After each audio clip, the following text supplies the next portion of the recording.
तलबा का मरकज़ ने पंजाब पब्लिक सर्विस कमीशन ने मुख्तलिफ पोस्ट के लिए तहरीरी इम्तहानात की तारीख का ऐलान कर दिया है। पंजाब पब्लिक सर्विस कमीशन के तहत मुख्तलिफ महकमाजात के पर्चे लिए जाना थे, लेकिन कोरोना की वजह से महकमाजात के पर्चे मनसूख कर दिए गए थे। पंजाब पब्लिक सर्विस कमीशन ने मुख्तलिफ पोस्टों के लिए तहरीरी इम्तहानात की तारीख का ऐलान कर दिया है। पंजाब पब्लिक सर्विस कमीशन के तहत मुख्तलिफ महकमाजात के पर्चे लिए जाना थे, लेकिन कोरोना की वजह से महकमाजात के पर्चे मनसूख कर दिए गए हैं। PPSC के तहत तहरीरी इम्तहानात की तारीख का ऐलान। PPSC उर्दू लेक्चरार का पर्चा 10 अक्टूबर को होगा, जबकि assistant sub inspector service Kota का पेपर 3 अक्टूबर को शेड्यूल है। सब इंस्पेक्टर सर्विस कोटा का पर्चा 3 अक्टूबर को होगा, जबकि जूनियर क्लर्क पंजाब पुलिस का तहरीरी इम्तिहान 10 अक्टूबर को लिया जाएगा। आपको अपडेट कर रहे हैं नाज़रीन, पंजाब पब्लिक सर्विस कमीशन ने मुख्तलिफ पोस्ट के लिए तहरीरी इम्तिहानात की तारीख का ऐलान कर दिया। पंजाब पब्लिक सर्विस कमीशन के तहत मुख्तलिफ महकमाजात के पर्चे किए जाने थे, लेकिन कोरोना की वजह से महकमाजात के पर्चे मनसूख कर दिए गए थे। PPSC के तहत तहरीरी इम्तिहानात की तारीख का ऐलान भी कर दिया गया है। PPSC उर्दू लेक्चरार का पर्चा 10 अक्टूबर को होगा। मजीद बात करेंगे अलिशबा आसिफ से। अलिशबा बताइएगा।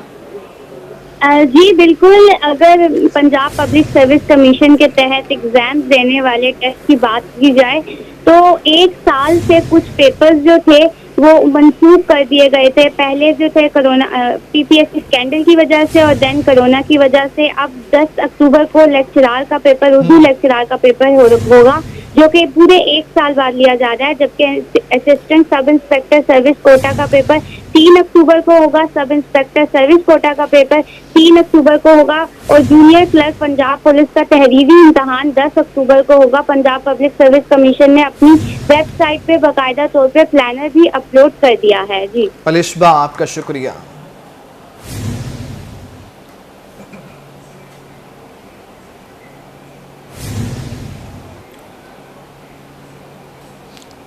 आगे बढ़े आपको बताएं, opposition leader Punjab assembly Hamza Shahbaz Sharif 2 अक्टूबर को मुल्तान आएंगे, जबकि दौरा मुल्तान पर वर्कर्स कन्वेंशन से खिताब करेंगे। मुस्लिम लीग नून ने वर्कर्स कन्वेंशन की इजाज़त के लिए डिप्टी कमिश्नर को दरख्वास्त भी दे दी है। Opposition leader Punjab assembly Hamza Shahbaz Sharif का दौरा मुल्तान। हमजा शहबाज 2 अक्टूबर को मुल्तान आएंगे। हमजा शहबाज शरीफ दौरा मुल्तान पर वर्कर्स कन्वेंशन से खिताब करेंगे। मुस्लिम लीग नून चुंगी नंबर 9 पर वर्कर्स कन्वेंशन से खिताब करेंगे। मुस्लिम लीग नून ने वर्कर्स कन्वेंशन के लिए डिप्टी कमिश्नर को दरख्वास्त दे दी है। मजीद बात करेंगे जुनेद अनवर से। जुनेद, कहिएगा, अपोजिशन लीडर आ रहे हैं? जी बिल्कुल, opposition leader Punjab assembly Hamza Shahbaz Sharif जो है वो दौरा मुल्तान पर 2 अक्टूबर को मुल्तान पहुंचेंगे, जहां पर वर्कर कन्वेंशन से खिताब करेंगे। उसके बाद हमजा शहबाज शरीफ जो है मुल्तान जो है मुल्तान में निजी होटल में क्याम करेंगे। उसके बाद लिया DG साहब मुजफ्फरगढ़, खानेवाल, जहानिया और दीगर शहरों में जाएंगे, जहाँ पर इंतकाल कर जाने वाले रहनुमाओं से जो है वो इज़हार ताज़ियत भी करेंगे। और उसके बाद जो है पार्टी की तंजीम साजी के साथ साथ इलेक्शन कमेटी का इजलास भी जो है वो तलब करेंगे, जिसके अंदर जो टिकट उम्मीदवारान है उनके इजलास की भी सरबराही करेंगे। इसके साथ साथ जो हमजा शहबाज शरीफ जो है वो 5 तारीख को जो है वो वापस जो है वो लाहौर जो है वो रवाना हो जाएंगे। इस हवाले से आज जिले सदर मुस्लिम लीग नून बिलाल भट्ट की जानिब से डिप्टी कमिश्नर को जलसे की इजाजत के लिए दरख्वास्त भी दी गई है, जिसकी डिप्टी कमिश्नर ने जो है वो 2 रोज का जो है वो वक्त मांग लिया। जी जुनेद, ये कहिएगा, हमने देखा कि जब बिलावल भुट्टो पहुंचे थे दौरा जनूबी पंजाब पर तो बहुत सारे लोगों ने ज्वाइन भी की पाकिस्तान पीपल्स पार्टी। बिलावल भुट्टो साहब के बाद अब हमजा शहबाज जो हैं वो आ रहे हैं, तो ऐसे में मुमकिन तौर पर ज़राए क्या बताते हैं, क्या लोग ज्वाइन करेंगे मुस्लिम लीग नून को? बिलावल भुट्टो जरदारी का दौरा एक अवामी दौरा था, जिसके अंदर उन्होंने मुख्तलिफ जलसों में जो है वह शिरकत की थी और एक अवामी गैदरिंग के साथ साथ लोगों की शमूलियत का भी इंतजार किया जा रहा था। जबकि हमजा शहबाज शरीफ का दौरा जो है वो तंजीमी दौरा है, जिसके अंदर तो बड़े नाम शामिल होने नहीं जा रहे, मगर जो नाराज पार्टी कारकुनान है, खासतौर पर जो टिकट पर झगड़े हैं, उस हवाले से हमजा शहबाज जो है वो कलीदी किरदार अदा करेंगे और पार्टी को एक पेज पर लाने की जो है वो कोशिश करेंगे। जी बेहतर जुनेद, आपका शुक्रिया।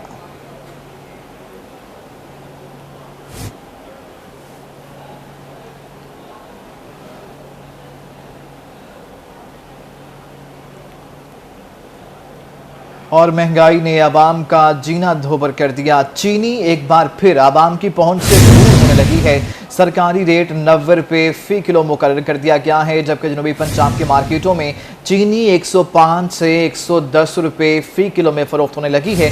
शहरियों ने हुकूमत से महंगाई का सुनामी कंट्रोल करने का मुतालबा किया है।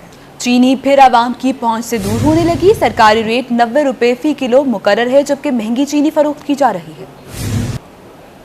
महंगाई के सुनामी ने अवाम को जकड़ लिया। चीनी की कीमतों में 5 रुपए फी किलो इजाफा। सरकारी नर्ख 90 रुपए किलो मुकर्रर होने के बावजूद चीनी 110 रुपए फी किलो में फरोख्त हो रही है। बहावलपुर में चीनी की कीमत 105 रुपए से बढ़कर 110 रुपए फी किलो हो गई। शहरियों ने हुकूमत से अवाम के हाल पर रहम खाने की अपील कर दी। समझ नहीं आ रही, हम तो लुट गए, पिट गए, समझ ही नहीं आ रही हमें। हालांकि कमिश्नर का आर्डर पाकिस्तान में नहीं चलेगा, फिर कहाँ चलेगा? कमिश्नर कहता है 190 रुपए किलो चीनी बिकनी चाहिए, जबकि 105 रुपए किलो मिल रही थी, आज 5 रुपए किलो रेट बढ़ गया है, 110 रुपए किलो मिल रही है। डेरा गाजी खान की मार्केटों में चीनी 110 रुपए फी किलो में फरोख्त हो रही है। शहरियों का कहना है कि महंगाई का जिन बेकाबू हो चुका है, आए रोज किसी न किसी चीज में इजाफा हो रहा है। गवर्नमेंट की तरफ से जो रेट है वो 90 रुपए किलो के हिसाब से है। दुकानदार कहते हैं कि हमें ये जो है ना महंगी पड़ती है चीनी, 10,000 रुपए का गट्टू है, हम लोग कैसे बेचें? हमें ये 102 रुपए 3 रुपए किलो के हिसाब से पड़ती है, लेकिन ये मतलब जो है ना हमारी रेंज से बाहर है। तो इसलिए जो आम आवाम है वो भी जो है ना मतलब 110 रुपए किलो लेने के लिए मजबूर है। रहीम यार खान में भी चीनी की कीमतों में इजाफे का सिलसिला न रुक सका। सरकारी रेट 90 रुपए, जबकि ओपन मार्केट में चीनी 110 रुपए फी किलो में फरोख्त हो रही है। महंगाई से सताई अवाम की मुश्किलात में मजीद इजाफा हो चुका है। हर चीज़ जो बुनियादी ज़रूरत है आम इंसान की दर से दूर जाती जा रही है। ये चीनी है, उसकी कीमत भी आसमान से बातें कर रही है।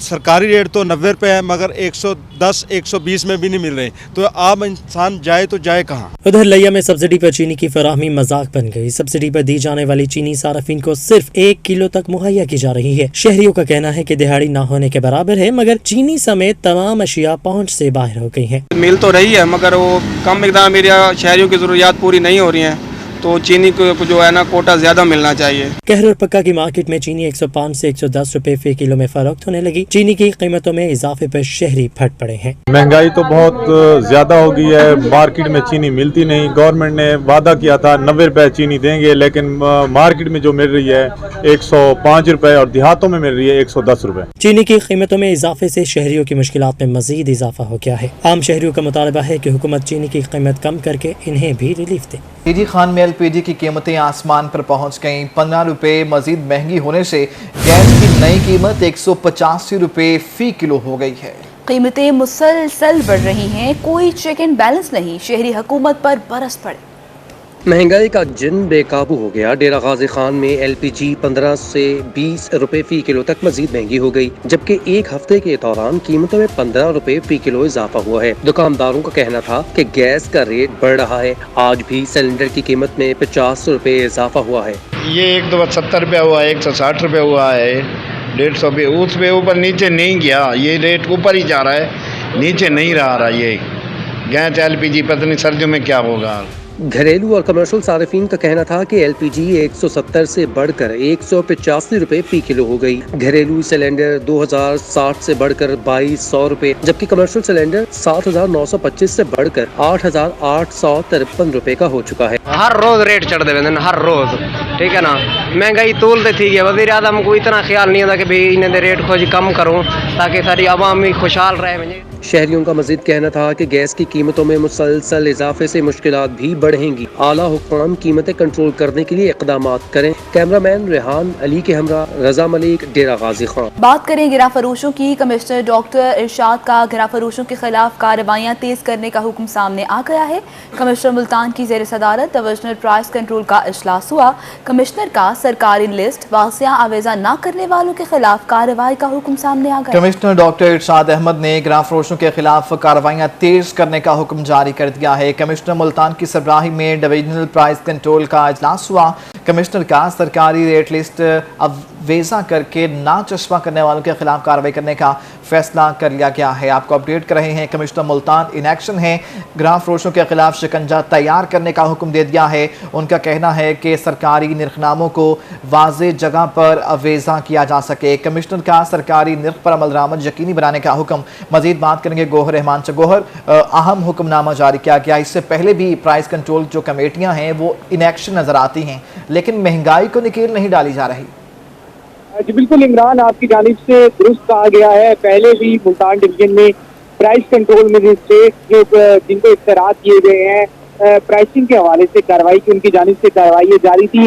एक अहम जो है जायजा इजलास हुआ है कमिश्नर मुल्तान डॉक्टर इरशाद अहमद की ज़ेर सदारत। इसमें डिवीजन के जो तमाम जो डिप्टी कमिश्नर हैं वो शरीक हुए हैं। खासतौर पर कमिश्नर मुल्तान को ब्रीफिंग भी दी गई है प्राइसिंग के हवाले से, क्योंकि नए तैनात चीफ सेक्रेटरी पंजाब की जानिब से वाज़ेह तौर पर कमिश्नर मुल्तान समेत जो तमाम अजला के कमिश्नर हैं उन्हें हिदायत की गई है कि हफ्तावार जो है प्राइसिंग के हवाले से जो मीटिंग्स हैं उसे किया जाए। उसमें कमिश्नर मुल्तान की जानिब से डिवीजन के जो तमाम जो डिप्टी कमिश्नर्स हैं उन्हें अब जो है प्राइस कंट्रोल एक्ट के तहत जो मुनाफाखोर हैं उन्हें जुर्मानों से बढ़कर जो है FIR दर्ज करने का भी हुक्म दे दिया है। कमिश्नर ने कहा है कि ज्यादा से ज्यादा जो है मुनाफाखोरों को गिरफ्तार किया जाए, ताकि जो दीगर जो दुकानदार हैं जो अब मुनाफाखोरी से बाज नहीं आ रहे उनसे इबरत हासिल करें। इस हवाले से वाज़ेह तौर पर कमिश्नर मुल्तान डॉक्टर इरशाद अहमद की जानिब से जो प्राइसिंग के हवाले से जो कार्रवाई मुल्तान डिवीजन में जारी है उस पर जो हर इजला की जो कार्रवाई है उस पर इत्मीनान का भी इजहार किया है। और इसके साथ साथ जो डिप्टी कमिश्नर्स हैं उन्हें प्राइसिंग के हवाले से हर एक प्राइस कंट्रोल मजिस्ट्रेट की जाती तौर पर जो कारकर्दगी है उसे मॉनिटर करने का भी टास्क दिया है। जी बेहतर गोहर ये कहिएगा, ये जो बोली का अमल होता है मार्केट के अंदर या सब्जी मंडी में, लेकिन उसके बावजूद मामला हल नहीं हो पा रहा, तातुल कहाँ पर है? बिल्कुल इमरान, आपकी जानिब से बड़ी जबरदस्त निशानदेही की गई है कि जो बोली होती है उसके हवाले से भी अब मुल्तान डिवीजन में चीफ सेक्रेटरी और वजीरा पंजाब की जानिब से जो अहकामात आई थी उस पर अमल दरामद करते हुए कमिश्नर मुल्तान डॉक्टर इरशाद अहमद की जानिब से भी तमाम जो डिप्टी कमिश्नर्स हैं उन्हें खास तौर पर आज के इजलास में ये हिदायत दी गई है कि तमाम जो डिप्टी कमिश्नर्स हैं वो सुबह के वक्त जो मंडी में जो बोली का अमल होता है इसका भी जायजा लें, उसका भी जायजा लिया जाएगा। हाई प्रोफाइल इजलास हुआ है। गोहर, आपका शुक्रिया। अभी एक और ब्रेकिंग डे आपको। महकमा हाईवे में 25 करोड़ रुपए की करप्शन केस की तहकीकात में साबिक यूसी चेयरमैन साजिद नवाज खोखर और 2 पटवारियों के माबैन कलमबंद बयान कर लिए गए हैं, जबकि पटवारी मजहर ने अपने जिम्मेदार रकम की रिकवरी की यकीन दहानी करवा दी है। महकमा हाईवे में 25 करोड़ रुपए की करप्शन केस की तहकीकात में साबिक यूसी चेयरमैन साजिद नवाज खोखर और 2 पटवारियों के बयानात कलमबंद कर लिए गए हैं। पटवारी मजहर ने अपने जिम्मे की रकम की रिकवरी की यकीन दहानी करवा दी है। करप्शन केस में अहम डेवलपमेंट हुई है। करप्शन की तहकीकात में साबिक यूसी चेयरमैन साजिद नवाज खोखर और 2 पटवारियों के बयानात कलमबंद कर लिए गए हैं। पटवारी मजहर ने अपने जिम्मे रकम की रिकवरी की यकीन दहानी भी करा दी है। महकमा हाईवे में 25 करोड़ रुपए की करप्शन का मामला मरकजी मुलजिम साजिद नवाज खोखर और 2 पटवारियों के बयानात कलमबंद कर लिए गए। साजिद नवाज खोखर साबिक यूनियन काउंसिल चेयरमैन है। एंटी करप्शन हुकाम का ऐसा बताना है। पटवारी मजहर और हयात बयानात भी कलमबंद कर लिए गए हैं। पटवारी मजहर ने अपने जिम्मे रकम की रिकवरी की यकीन दहानी करवाई है। एंटी करप्शन हुकाम ये बता रहे हैं। गिरफ्तार डेप्टी अकाउंटेंट मोहम्मद जहांजेब और इम्तियाज अली से तफ्तीश भी जारी है। गिरफ्तार दोनों मुल्जमान को दोबारा शामिल तफ्तीश किया गया है। मुल्जमान ने फर्जी मंसूबों के नाम पर 25 करोड़ की करप्शन की। मुल्जमान ने प्राइवेट अफराद से बेनजीर इनकम सपोर्ट के नाम पर भी डाटा लिया था। दौरान तफ्तीश 8 करोड़ रुपए रिकवर भी किए जा चुके हैं। आपको अपडेट कर रहे हैं नासिन। मुल्तान में महकमा हाईवे में 25 करोड़ रुपए की करप्शन का ये मामला है, जबकि मरकजी मुलजिम साजिद नवाज खोखर और पटवारियों के बयानात कलमबंद कर लिए गए। साजिद नवाज खोखर साबिक यूनियन काउंसिल चेयरमैन हैं, जबकि पटवारी मजहर और हयात बयानात भी कलमबंद कर लिए गए। पटवारी मजहर ने अपने जिम्मे रकम की रिकवरी की यकीन दहानी करा दी है, जबकि गिरफ्तार डिप्टी अकाउंटेंट मोहम्मद जहांजेब और इम्तियाज अली से तफ्तीश भी की जा रही है। गिरफ्तार दोनों मुल्जिमान को दोबारा शामिल तफ्तीश किया गया है। मुल्जिमान ने फर्जी मंसूबों के नाम पर 25 करोड़ की करप्शन की। मुल्जिमान ने प्राइवेट अफराद से बेनजीर इनकम सपोर्ट के नाम पर डाटा लिया था, जबकि दौरान तफ्तीश 8 करोड़ रुपए रिकवर किए जा चुके हैं। अजब करप्शन की गजब कहानी जिससे मुतालिक हम आपको अपडेट कर रहे हैं। दौरान तफ्तीश 8 करोड़ रुपए जो हैं वो रिकवर्ड कर लिए गए हैं। ताहम मरकजी मुलजिम साजिद नवाज खोखर और पटवारियों के बयानात कलमबंद कर लिए गए हैं। दूसरी जानिब इंसदाद तशद्दुद मरकज़ बराए ख़वातीन सेंटर में ऑफिसर्स की कमी का मामला हल नहीं हो सका है। दादरसी सेंटर में 3 अहम सीटों पर मुस्तकिल तैनातियाँ नहीं हो सकी हैं। इंसदादे तशद्दुद मरकज़ बराए ख़वातीन सेंटर में ऑफिसर्स की कमी का मामला हल नहीं हो सका। दादरसी सेंटर में 3 अहम पोस्ट पर मुस्तकिल तैनातियाँ ताहाल नहीं की जा सकी हैं। ख़वातीन सेंटर में मैनेजर की पोस्ट पर 2 साल से मुस्तकिल तैनातियाँ न हो सकी, जबकि वुमेन प्रोटेक्शन अथॉरिटी की सीट पर भी मुस्तकिल तैनाती नहीं हो सकी। ख़वातीन सेंटर में सीनियर साइकोलॉजिस्ट को मैनेजर का इजाफी चार्ज दिया गया। दादरसी सेंटर के अमले का वुमेन प्रोटेक्शन ऑफिसर का आर्जी चार्ज दे दिया गया है। आपको अपडेट कर रहे हैं इंसदादे तशद्दुद मरकज़ बराए ख़वातीन सेंटर में ऑफिसर्स की कमी का ये मामला है जो हल नहीं हो सका। दादरसी सेंटर में 3 अहम पोस्ट पर मुस्तकिल तैनातियाँ ताहाल नहीं हो सकी, जबकि ख़वातीन सेंटर में मैनेजर की पोस्ट पर 2 साल से मुस्तकिल तैनाती नहीं हो सकी है। एंटी वीमेन वाले सेल में ऑफिसर्स की कमी का ये मामला है जो ताहाल हल नहीं हो सका। दादरसी सेंटर में 3 अहम पोस्टों पर मुस्तकिल तैनातियां नहीं हो सकी हैं। दादरसी सेंटर के अमले को वीमेन प्रोटेक्शन ऑफिसर का टेम्परेरी चार्ज दिया गया है। ख़वातीन सेंटर में सीनियर साइकोलॉजिस्ट को मैनेजर का इजाफी चार्ज दिया गया है। वीमेन प्रोटेक्शन अथॉरिटी की सीट पर भी मुस्तकिल तैनाती नहीं हो सकी है। ख़वातीन सेंटर में मैनेजर की पोस्ट पर 2 साल से मुस्तकिल तैनाती नहीं हो सकी। सुहिरा तारिक हमारे साथ मौजूद हैं। सुहिरा, क्यों तैनातियां नहीं हो सकी, मसला क्या है? जी बिल्कुल, सोशल वेलफेयर इंसदादे तशद्दुद मरकज़ बराए ख़वातीन सेंटर जो है वो ख़वातीन को इंसाफ दिलवाने वाला वाहिद इदारा है, मगर यहाँ पर गुज़िश्ता 2 साल से 3 अहम पोस्ट जो हैं वो खाली पड़ी हुई हैं क्योंकि अमले की कमी का सामना है। मैनेजर जो वॉक सेंटर हैं उनकी इंचार्ज की सीट पर मुस्तकिल तैनाती नहीं हो सकी। वहाँ पर जो सीनियर साइकोलॉजिस्ट हैं उन्हीं को फ़िलहाल इजाफी चार्ज जो है वो दिया गया है। इसी तरह से वुमेन प्रोटेक्शन अथॉरिटी जो है वो भी ख़वातीन के हकूक़ के लिए काम कर रही है, लेकिन वहाँ भी सोशल वेलफेयर ऑफिसर्स की कमी होने की वजह से जो वॉक सेंटर का अमला है जिसमें मेडिएशन ऑफिसर और दीगर ऑफिसर शामिल हैं उन्हीं को ये इजाफी चार्ज दिया गया है। जी सुहीरा, आपका शुक्रिया। पेशावर गदागरों की बात करें, रुजुखान में पेशावर गदागरों की शामत आने वाली है। गदागरी के खात्मे के लिए ज़िले और तहसील की सतह पर खसूसी कमेटियाँ तश्कील दे दी गई। मजीद बात करेंगे रज़ा मलिक से। रज़ा, बताइएगा। जी बिल्कुल, डेरा गाजी खान में जो पेशावर गदागर हैं, भिखारी हैं और उनकी जो फौज जफर मौज नज़र आती है उनके दिन गिने गए और इस हवाले से एक कमेटी तश्कील दे दी गई है जो गदागरी की रोकथाम के हवाले से सख्त इक़दाम करेगी। और कमेटी जो है उसमें कौन कौन शामिल किए गए हैं, कितनी कमेटियाँ तश्कील दी गई हैं और कब से ये लोग जो है वो गदागरी जो प्रोफेशनल गदागर है उनके खिलाफ जो है वो कार्रवाई शुरू कर देंगे। बेसिकली तो ये कमेटी डिस्ट्रिक्ट लेवल पे है, लेकिन इसको तहसील लेवल्स पे जो हमारे असिस्टेंट कमिश्नर्स हैं वो लीड करेंगे और इसमें हमारे जो रेप्स हैं वो पुलिस डिपार्टमेंट से और सोशल वेलफेयर से हैं। तो ये एक ऐसी कैंपेन है जो सीएम सरदार उस्मान बुज़दार साहब की डायरेक्शन के ऊपर इसको स्टार्ट किया गया है और इसका मकसद ये है कि ये जो बैगिंग गैंग्स हैं हमारी उनको टैकल किया जाए। इसमें कमज़ोर लोगों के लिए यही बात है कि वो मतलब उनको भी डिस्करेज करना है, लेकिन एग्ज़ाम्पल जो है उनको बनाना है जो बेसिकली मिल के एक क्राइम की फॉर्म में जो स्प्रेड हैं और पूरे डिस्ट्रिक्ट में अपनी पॉइंट्स के ऊपर लोगों को उनसे बैगिंग कर रहे हैं। तो ये एक इटसेल्फ अ क्राइम है और लॉ इसको भी बड़ा क्लियर है। तो हमारी जो तहसील सी कमेटीज़ हैं और डिस्ट्रिक्ट लेवल पे जो कमेटीज़ हैं वो सारी कोऑर्डिनेट करेंगे और ये हमारी जो कैंपेन है बेसिकली आज से ही स्टार्ट है और हम डेली बेसिस पे इसकी रिपोर्ट्स जो हैं वो लेंगे। जी बिल्कुल, आज रज़ा मलिक, आपका शुक्रिया, आप हमें अपडेट कर रहे थे। दूसरी जानिब सेक्रेटरी एजुकेशन जनूबी पंजाब डॉक्टर एहतशाम अनवर की रहीम खान आमद हुई। डिस्ट्रिक्ट एजुकेशन अथॉरिटी अफसरान के साथ इजलास का इनेकाद किया गया। डॉक्टर एहतशाम अनवर कहते हैं ज़िला रहीम खान को तालीमी कारकर्दगी में पहले नंबर पर लाएंगे, जबकि कौमी खेल हॉकी के फ़रोग के लिए अव्वलीन तरजीहात में स्कूल्स में हॉकी टूर्नामेंट करवाए जा रहे हैं। मज़ीद बात करेंगे आमिर भट्टी से। आमिर, तफसीलन बताएगा इस बारे।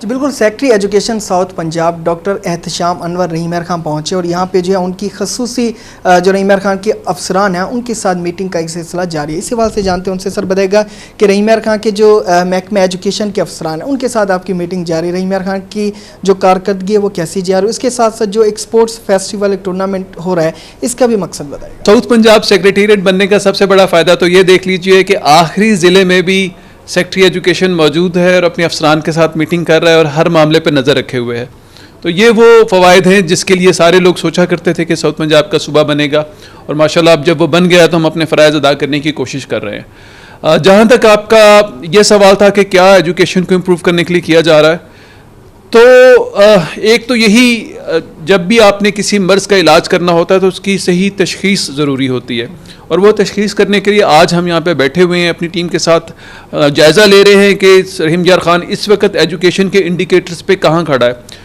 अनफॉर्चुनेटली आज से पहले सूरत हाल ठीक नहीं थी, लेकिन आज जो यहाँ से हम जिस सफ़र का आगाज़ कर रहे हैं, जो हम अपने टारगेट्स सेट कर रहे हैं, जो हम उसके लिए टाइमलाइंस मुतय्यन कर रहे हैं, उससे आप खुद देखेंगे इंशाअल्लाह विद इन फ्यू मंथ्स, हम बहुत सालों की बात नहीं कर रहे, महीनों में, हफ्तों में आपको नताइज नज़र आना शुरू हो जाएंगे।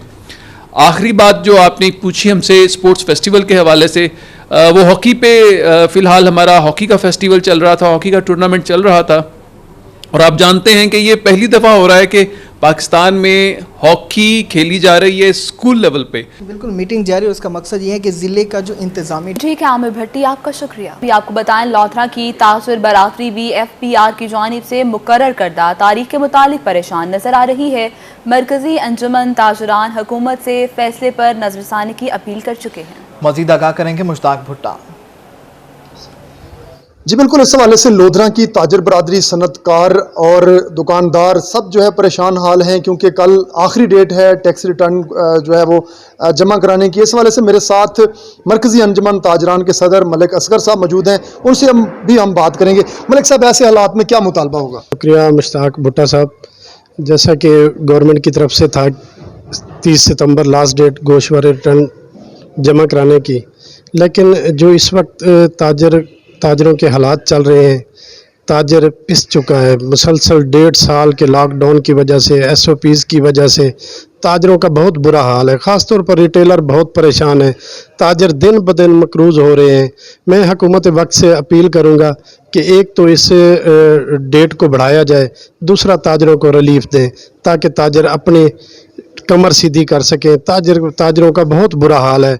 इमरान खान साहब, आप तो गरीबों के लिए आए थे, आप तो छोटे ताजरों के लिए आए थे, लेकिन आपके वजह से आपकी हुकूमत में जितना आज छोटा ताजर परेशान है, इतने पिछले दौर में कभी भी परेशान नहीं था। ताजर बरादरी टैक्स की अदायगी के बारे में अहमियत को समझती है। उनका कहना है कि हम एक अरसा से कोरोना जैसी वबा से निमट रहे हैं, कारोबार तबाह हो चुके हैं, ताजर बरादरी माशी लिहाज से कमज़ोर हो चुकी है, दुकानों के किराए अदा नहीं कर सकते। इस हवाले से डेट बढ़ाने की। आपका शुक्रिया, आप हमें अपडेट कर रहे थे। मुल्तान में chamber of small traders and industry की जानिब से टैक्स मामलात पर तकरीब मुनक्किद की गई। तकरीब में शेख फैसल और आबिद रजा बोदला समेत बड़ी तादाद में ताजर बरादरी ने शिरकत की।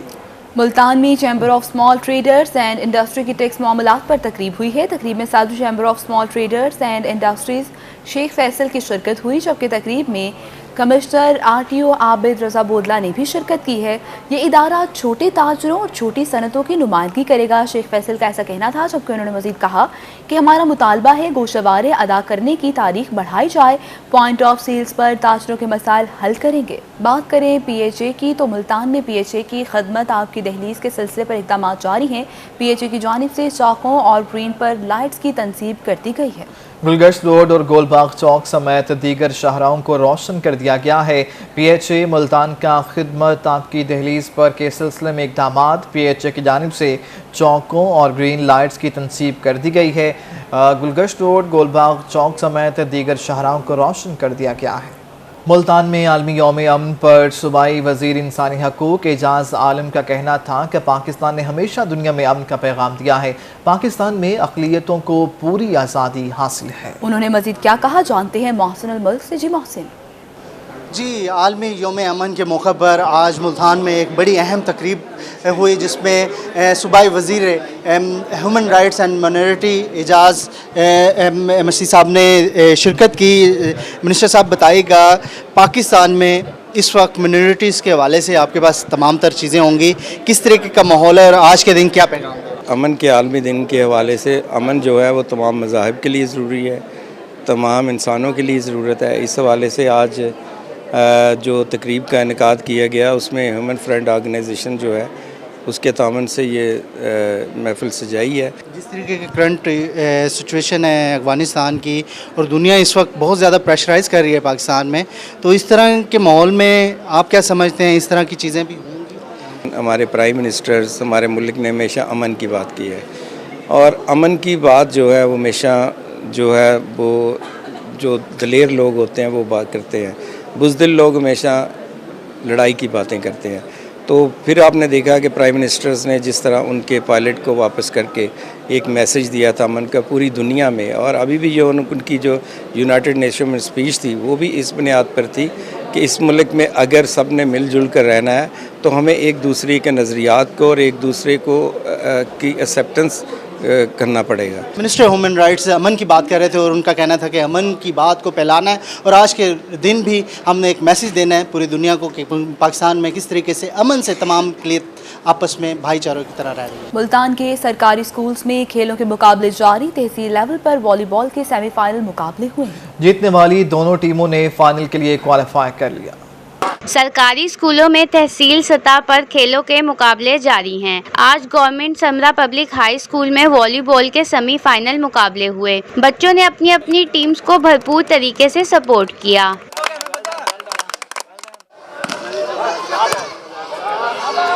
पहला semifinal government Samra public high school और गवर्नमेंट कॉम्प्रिहेंसिव स्कूल के दरमियान खेला गया। कांटेदार मुकाबले के बाद समरा पब्लिक स्कूल ने 1 पॉइंट से मैच जीतकर फाइनल के लिए क्वालिफाई किया। दूसरे सेमीफाइनल मैच में गवर्नमेंट हाई सेकेंडरी स्कूल समीजाबाद ने गवर्नमेंट अल हुसैन स्कूल को शिकस्त दी। सेमीफाइनल की फतह टीमों के दरमियान फाइनल का मुकाबला कल होगा। आज हमारा सेमीफाइनल है तो काफी अच्छा लग रहा है। बड़ी दिनों बाद गेम स्टार्ट हुई है तो बेस्ट ऑफ लक खेलेंगे। तुलबा का कहना था कि स्कूलों में खेल शुरू होने पर वो बहुत खुश हैं। कैमरामैन एडी नवाज के साथ अलिशबा आसिफ, मुल्तान। इस बुलेटिन से फिल वक्त इतना है।